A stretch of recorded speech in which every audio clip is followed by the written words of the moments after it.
Hey everybody, it's PartyElite, and with the Steam Spring Sale upon us, it's time to take a look at some of the best deals on offer that I think are well worth taking advantage of. As always, I focus on strategic and tactical games in all their variations, so you can expect 4X, turn-based tactics, city building, and more besides. If you're interested in staying up to date with games in those genres, you might want to consider subscribing to the channel.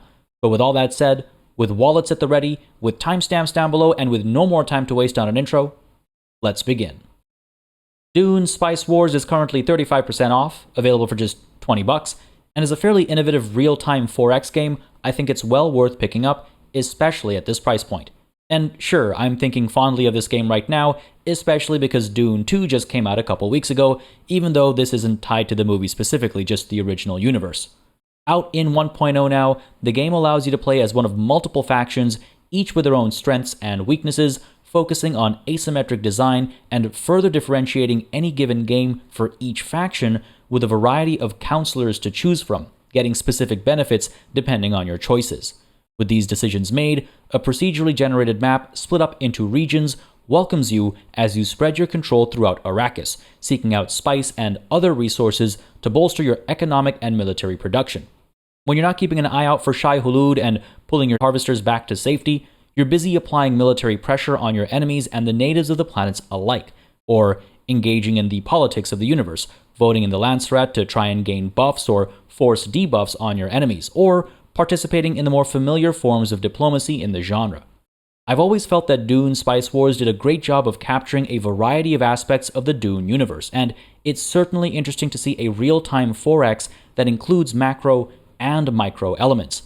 Updates over the course of EA and since its 1.0 launch has kept it an interesting and engaging game, and I think it's got a very, very pretty aesthetic too. With DLC and updates right around the corner, now is an excellent time and price to grab the game. Gears Tactics is currently 75% off, available for around $10, and you might have heard me recommend this game from time to time. I do think it's an underappreciated gem, and I'd honestly like to see not just a sequel, but other turn-based tactics games take some inspiration from it too. This is quite possibly the prettiest game in the genre, but it doesn't just rest on its visuals or IP. The squad upgrade system and weapon customization is worthwhile and engaging, with different classes of squad mates having access to different capabilities and weapons. The missions are fun with interesting and varied objectives. The boss battles are extremely intense, pitting you against some of the most iconic and terrifying locust beasts, many of which tower above you by a few stories worth of height, and the gameplay mechanics lend themselves to the high-octane, action-packed expectations one would have of a Gears of War turn-based tactics game, focusing on the idea of gaining and maintaining momentum. You'll see enemies go down but not out, giving you an opportunity to execute them and acquire additional action points to continue causing the enemy trouble. You'll angle grenade throws to bounce them off walls and get into ideal spots to do as much damage as possible to as many enemies as possible, and you'll use the gridless movement system to zigzag between Overwatch cones, close gaps, find cover, and open fire from optimal angles. Or perhaps you'll charge into the enemy with the chainsaw attached to your gun. This is a genre that often feels a little slow and plodding, but Gears Tactics pumps it full of adrenaline. The Gears of War fanemy was very happy, and the Tactics fanemy was having a great time too. Gears Tactics was a surprise gem, well worth its current price tag, and very worthy of a sequel that I keep hoping for. Steel Division 2 is 75% off, available for just $10, and it keeps getting great improvements in the form of both free updates and paid DLC. This game is an absolute blast, and I've recommended it countless times. At $10, it's an absolute steal. Well, the game shines brightest in multiplayer with a bunch of friends, pitting 10 commanders on either side against each other for massive real-time 10v10 battles featuring infantry, armor, air, artillery, and recon units working in beautiful harmony. It's also fun to play in single player, whether you're skirmishing against the AI or playing the longer campaigns that have you planning troop movements on the campaign map, organizing your battalions and reinforcements, and participating in various important moments in World War II from either side of the conflict. If you're a newcomer, the AI will absolutely kick you to the curb as you have a multitude of moving parts to pay attention to, and learning how to use your troops in tandem sneaking infantry into buildings or woods so they can set up and ambush enemy armor, positioning anti-tank guns to take advantage of the height afforded you by hills, switching ammo types to ensure you're not wasting the wrong ammunition on the wrong enemy, and managing engagement distances to maximize your damage output and reach against an enemy that might be more dangerous from up close or afar, is just a small sliver of the variety of things you have to think about. There are so many stats to keep an eye on, from armor thickness on different sides of a vehicle to the armor penetration capabilities of different weapons, to speed, to stealth, and just much more besides. And having to manage the supply of ammunition adds an extra layer of management when you're trying to hold a hard-fought front. Steel Division 2 is probably one of my favorite World War II games of recent years, and I would honestly still recommend it at full price. So on this massive sale, it's an easy recommendation. Frostpunk is 80% off, available for just about $5, and with Frostpunk 2 right around the corner, now's a great time to pick this old gem up. You might be thinking that's a little silly. If a newer, better game is about to release, why would you pick the previous title up? Well, Frostpunk has enough of a compelling narrative that I think you should absolutely experience ahead of the sequel, and in fact, I think you should grab the DLC for the game too. It really rounds out the setting, and I think Frostpunk is a great example of a city builder where narrative and mechanics are so interwoven. As Frostpunk 2 picks up a few decades into the future after the end of the first game, I think you'll be a bit better immersed having played the first title. But enough about that. What is Frostpunk? Set in the Victorian era during a global ice age, Frostpunk is a genre-defining survival city builder that puts you in charge of a small city that's trying desperately to cling to a sense of civilization. Built around a central generator that provides heat, the radial grid has you organizing the placement of homes, workplaces, and resource acquisition hubs and heaters to keep people warm. You'll progress through a fairly varied tech tree that, correctly leveraged, prepares you for worse and worse weather, allows you to explore the greater world around you to find survivors and additional resources, or otherwise helps with survivability in your city. You'll need to establish kitchens to prepare better and better quality food, you'll need to take care of your ill and injured, you'll need to manage workforces and ensure a balance of productivity and happiness as different dilemmas come up from time to time, either as isolated events or as precedent-setting moments where you have to set rules for your society. Send the children back to the mines to secure extra coal for the coldest months, but see your people's sense of hope drop as a result. Deny people healthcare under certain circumstances, allow for an officially sanctioned fight club, abandon the gravely ill, or rush to amputate them. There are all sorts of hard decisions to make in Frostpunk with equally hard consequences, and each scenario is well worth playing through, including, yes, the DLC. Age of Wonders 4 is currently 30% off, available for just $35, and I've been having an absolute blast with this Fantasy 4X game since it launched, and it's continually gotten better over time since release through the help of free updates and, yes, paid DLC, both having introduced new systems and new options, with the former also bringing new refinements to the base game for all to enjoy. The fun in Age of Wonders 4 is in its variety. You play as either a pre-made or custom-built faction, and you can choose from a variety of species, cultures, social traits, and tomes of magic to determine exactly who your people are and how they operate. Maintaining the Age of Wonders RPG elements, you can also create a faction leader that'll gain XP over time, unlocking new traits and abilities to use on the battlefield, as well as new and varied equipment. Each realm is procedurally generated with a multitude of modifiers, introducing changes that vary from the simple, "this map has islands, not massive land masses," to the more complex, "the provinces in this realm will randomly change properties every turn because of the sheer level of magic." Some variables even introduce new win conditions on top of the standard set, but regardless of your realm's defining properties, each game has some familiar elements to fans of the series, or the genre as a whole. You'll manage individual cities, expanding them across provinces that each have unique offerings to bolster production of some resource or another, and you'll build structures within cities, or otherwise recruit units. You'll try to capture various monuments littered around the world, you'll contend with the local flora and fauna, and you'll either participate in diplomacy or war with other major and minor factions. The combat here is unlike most 4X games, but in keeping with Age of Wonders, where you actually lead your armies in turn-based, hex-based combat, managing their skills and abilities, keeping an eye on their individual health and action points, seeking out unique synergies, or using magic to assist them in battle. Magic itself is also interesting here as you progress through various tomes to further customize your faction's capabilities over the course of a game. Some tomes focus on certain damage types or unlocking new units, while others will allow you to permanently transform your people in strange, magically imbued ways, fundamentally impacting your strengths, weaknesses, and opportunities. Age of Wonders 4 is a great addition to the series, and I can highly recommend picking it up. Crusader Kings 3 is 50% off, available for just $25, and it continues to be one of my favorite grand strategy games. Set during the medieval era, you can choose any county, duchy, kingdom, or empire across Europe, Asia, or Northern and Saharan Africa to take control, but with a twist. You're not playing as said county, duchy, kingdom, or empire, but instead, you're playing as the people that rule it. You're the prince, the king, the shah, or whatever title best fits your culture, faith, and place. Lead your family through multiple lifetimes, managing the success of your dynasty as an individual.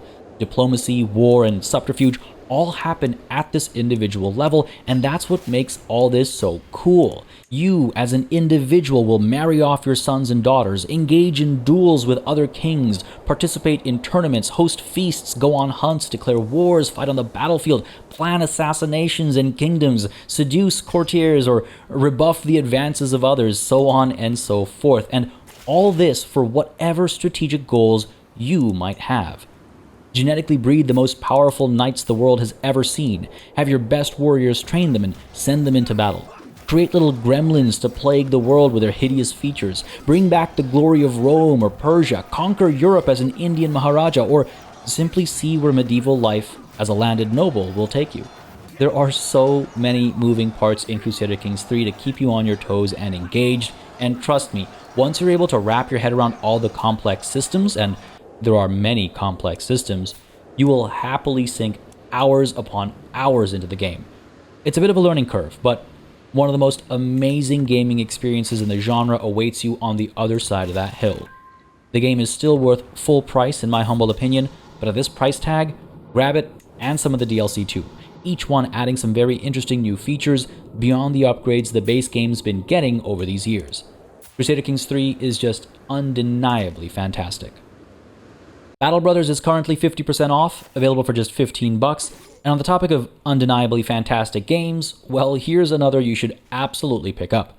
I'd recommend the game at full price to anybody who's even remotely a fan of low fantasy medieval settings, turn-based tactical battles, or RPGs, as this game is the perfect blend of all three elements.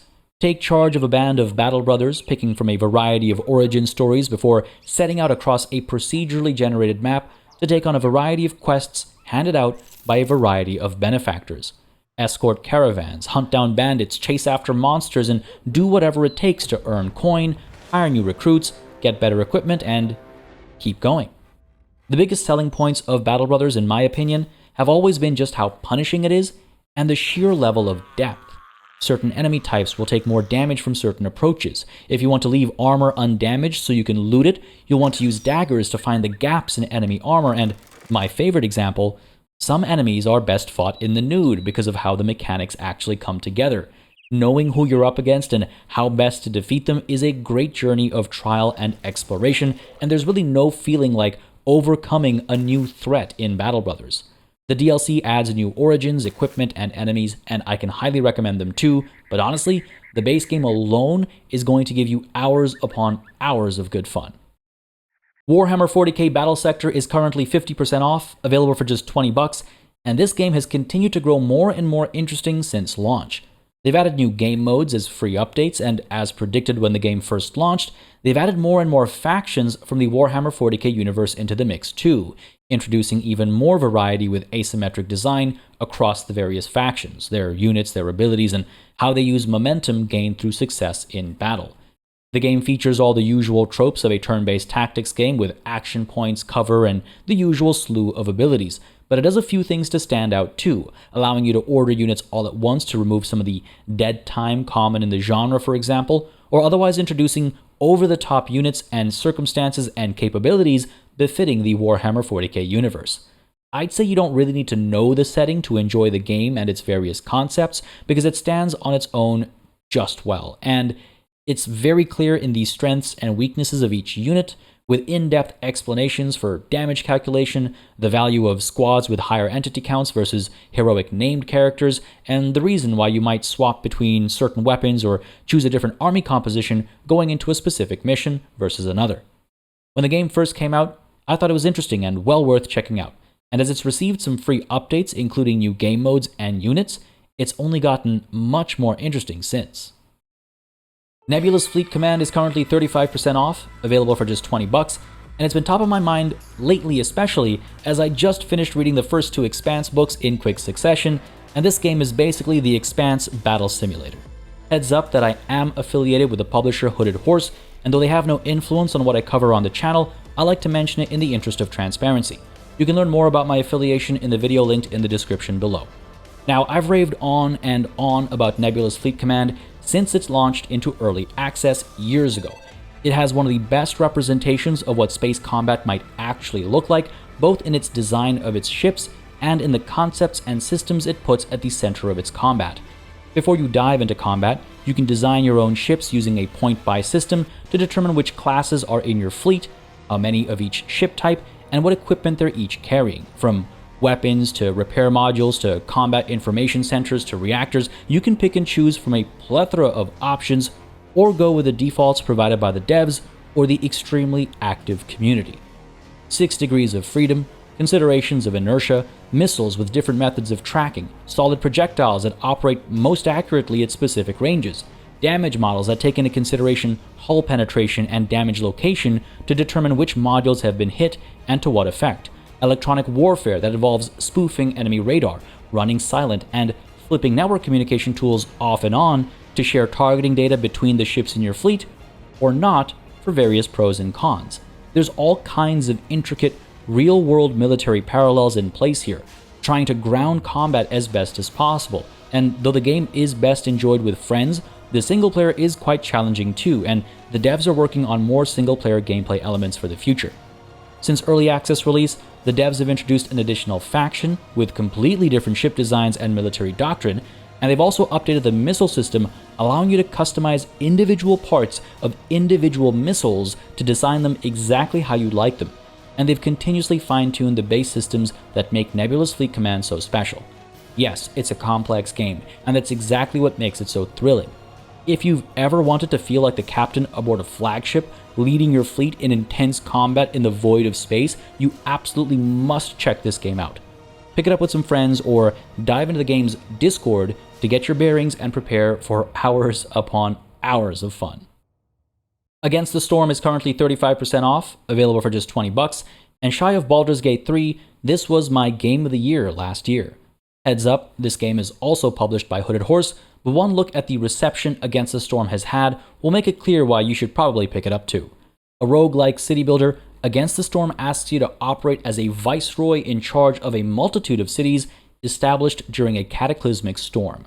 A hex-based world map asks you to establish multiple settlements, taking on their unique challenges to try and gather the tools you need to push back against the storm. But every so many years, the storm intensifies and destroys all of your cities, leaving only the capital standing, and asking you to once more take on the challenge, except this time, doing better perhaps, thanks to the upgrades you've unlocked from the previous cycle. Thus, you find yourself repeatedly doing the best parts of this subgenre of city builder, at least in my opinion, establishing the initial support structure for each city, keeping your citizens satisfied through the use of a multitude of structures, unlocking more options to use in future cities, harnessing the world around you to meet your objectives, and then leaving to do it again at a new city. Biomes and adjacent hexes will apply different kinds of modifiers to each city. Specific orders coming from the Queen will keep you on your toes and ensure things don't start to feel too repetitive.